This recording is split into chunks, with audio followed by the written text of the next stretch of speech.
It's a pancake dinner tonight. I love having pancake dinners. And so I'm going to do a buttermilk pancake that's in my cookbook that I wrote in 2006. But this is a recipe that I have used since I was a teenager. Every Sunday my dad always had pancakes after church. And so it was pancakes all the time at our house. So this is great for breakfast, lunch, or dinner. And so I'm putting into my mixing bowl 1.5 cups of all-purpose flour. I've got a 1/4 cup of sugar. Woo, there we go, a little banging in the sink there. And then I'm going to put in my teaspoon of baking powder. Okay, always check the date on your baking powder too. That's very important. And then 1/2 teaspoon of baking soda, which is like the yellow box with the, the arm on it. And then I've got a 1/4 teaspoon of salt. There, that's our dry ingredients all mixed up. Okay, now we're going to move over to the wet ingredients. And so I've got 1 egg, and I mixed it up with my fork. If you don't have a whisk or a beater, then, just use your fork more. But I have my handy dandy little beater. And it's really important with either a whisk or a beater or a mixer to get your eggs light and fluffy. I love my old-fashioned. You can find these on eBay. I think they still make them new too, but I don't think the new ones are as good as the old ones. Prove me wrong. They're nice and all mixed together. See, you cannot tell the white from the yolk anymore. So there's that. And then I've got butter and I've got vanilla. And so here we go. And so I've got 1.5 cups of buttermilk, whole buttermilk, but use whatever buttermilk you have. Oops, excuse me. There you go, sorry. I didn't want to bang that into my other dishes and break it. And now I'm going to add my egg. Get all of that out of there. And now I'm going to add 3 tablespoons of butter that is melted and cooled. Not too much cooled. Sorry about my elbow there. I've got to work on that.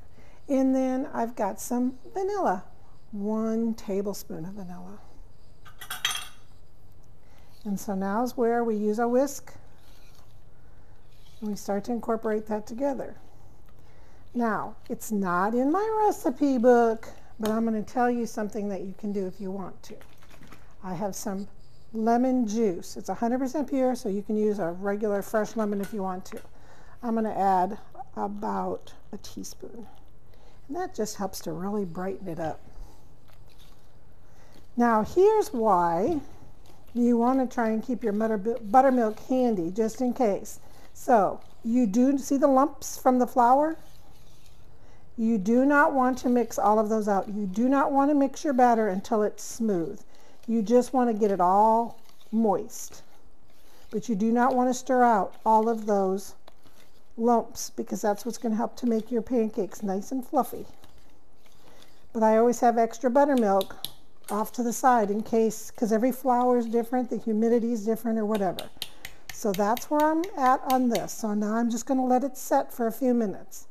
Maybe 5-10 minutes, but you can even do it hours ahead of time if you need to. So we'll be right back in just a few minutes after this sets, and then we're going to bake some pancakes.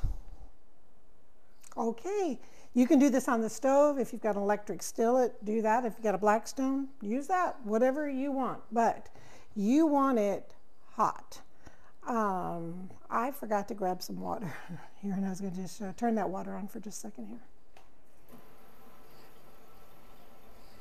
What you want. See? Instantaneously, those water drops disappear. They dance. They got to dance. They can't just sit there and dehydrate. They got to dance just like that. Okay, so I've got some melted butter. You can use oil if you want to. Don't need a lot. Just want to coat your skillet, cast iron, Blackstone, with a little bit of butter. And now I've got some of my batter, and we want nice fluffy pancake here. My husband loves nice thick buttermilk pancakes.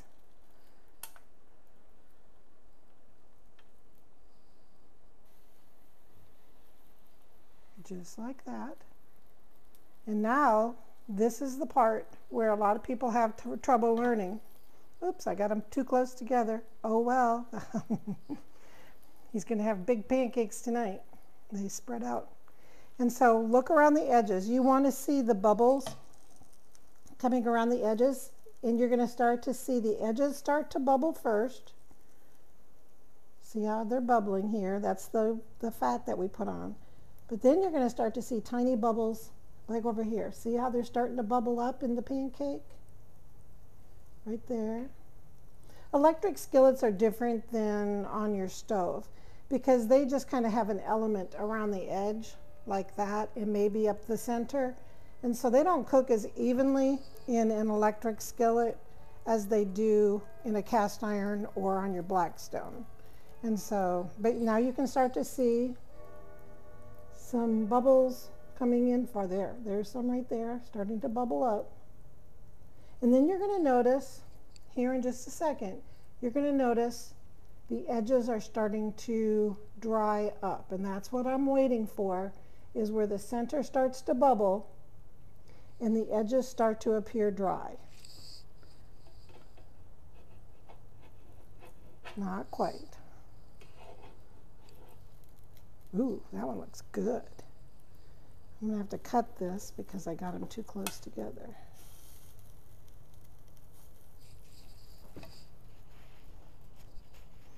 And waiting just another minute here. We're watching for those bubbles in the center, the edges to dry. I think I'm going to go for this one first, maybe. Yep. It is a little bit harder when you get them too close together like that. And then quickly have a big enough spatula. And then just wait a second, and then you can pull in those edges. And that's going to cook through just fine. So now I'm going to do this other one. I'm trying not to get in the light of the camera here. There we go. Maybe Aaron will do that slow-mo. I kind of did it slow-mo, didn't I, Aaron? And look how beautiful those are, and nice and thick and fluffy. And so you can peek under them to see if they're turning, you know, the golden that you like. And it doesn't take as long on the second side because we already cooked them more than halfway through because of the bubbles. And so you're going to start to see here that they're drying out on the edges. And here, they're starting to get dry because we don't want to take them off before the center gets cooked. So you want to watch for this edges to get dry, not too dry, still a little battery over on that side. And we're just about ready to take these off. And then I'm going to show you one of our family favorite things to do. Aaron and I especially like silver dollar pancakes. I'm going to take a peek under here. Ooh, nice and golden. So there we go. I'm going to take that off. And then you want to have a piece of foil and tent your pancakes, and that'll keep them nice and warm. And then I don't worry about making an extra large batch because I put parchment paper between the pancakes that have cooled down, and then I put them in a Ziploc bag and put them in the freezer, and then pull out that parchment paper with the pancake around it, put the parchment paper right on a plate, it's already covered, and stick them in the microwave for just a few seconds. Okay, so now we're going to do, these were a family favorite. My baby brother is 15 years younger than I am, and we had pancakes, like I said, at our house all the time. And my mom and dad took him down to the cafe one day, and he was maybe 1 or 2 years old. And the waitress came up to him and she said, "What can I order for you today?" and he's standing next to my dad on the booth, and he holds up one finger and he looks at her, and he was so little, and he says, "1 pancake." And the waitress just burst out laughing because I think she was waiting for my dad to order for him. But he was so excited to get that 1 pancake. And when he talks about 1 pancake, he was talking about these little ones because he loved silver dollar pancakes. And so these are going to take not nearly as long as the big ones. And so we're going to see the bubbling on the edges. And just because I put these in first doesn't necessarily mean an electric skillet they're going to come out first. But see how they're bubbling around. That's how you want to control your heat so that, you know, that's hot enough to, oops, get a nice scald on yours. I have mine at about 350 to 375.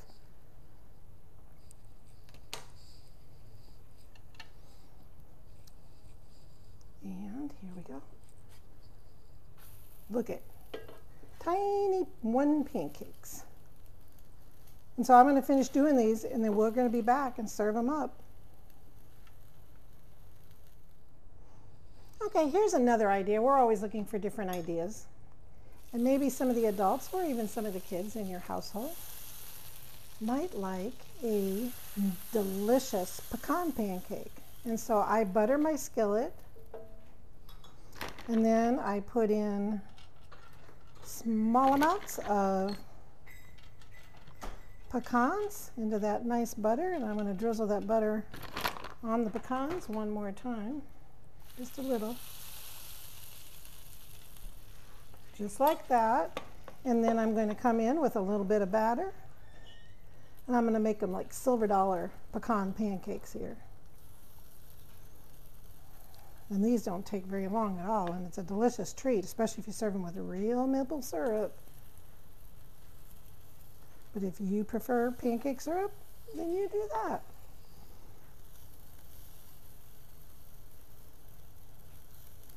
In the notes below, tell me what you like to put on your pancakes.